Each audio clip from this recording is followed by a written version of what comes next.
Министерката за локална самоуправа Ширет Елези во работна посета на општина Кочани.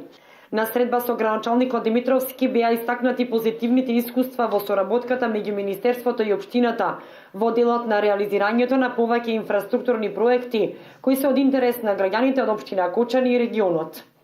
Од Министерството за локална самоуправа, ние имаме доделено на 20 милиони 300 илјади денари и тоа се 4 најзначени проекти, изградба на плошадот за Макфест, а конкретно за општина Кочани, техничката документација, особен проект за настредбата Крушка, локален пат.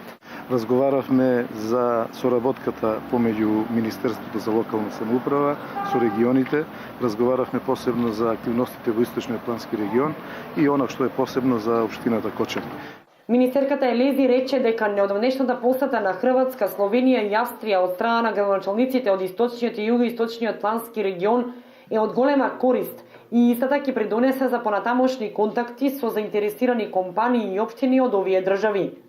Искуствата од таму, додава Елези, се големи и ќе најдат практична примена и во општините во Македонија.